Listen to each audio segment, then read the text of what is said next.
Yesu asifiwe. Biblia inasema katika Zaburi ya 84 na mstari wa 5, heri mtu yule ambaye nguvu zake zinatoka kwa Bwana. Kwa hii dunia tuko na panda shuka nyingi sana.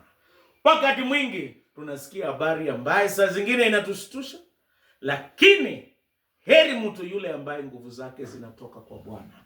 Nguvu yetu ikitoka kwa pesa saa zingine hatuna. Ikitoka kwa marafiki wanaweza kutuacha. Hata ikitoka kwa jamii wanaweza kutusahau.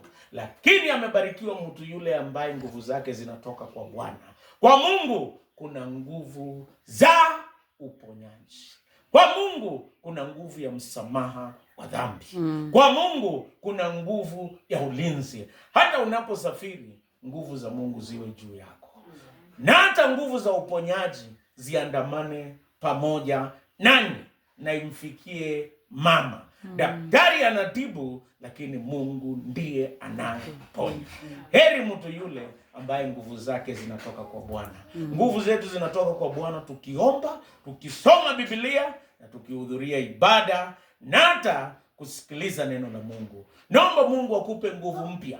Matumaini mapya inatoka kwa nguvu za Bwana.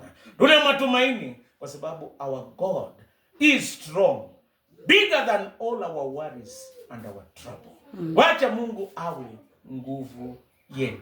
Wacha Mungu awe msaada wenu. Na wewe kama kiongozi wa Mothers Union unajua tutaweza mambo yote kupitia kwa Kristo atutiaye nguvu. Naomba akutie nguvu, na hata wewe ukifika huko tia wengine nguvu.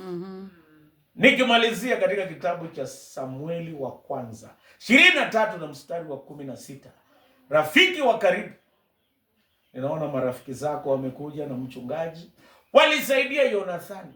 Yonathani alisaidia Daudi kupata nguvu kutoka kwa Bwana. Hata sisi tumekuja leo kukusaidia upate nguvu kutoka kwa Bwana.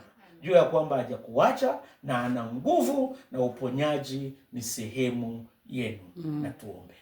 Baba mwenyezi na mwenye rehema, sikia maombi yetu.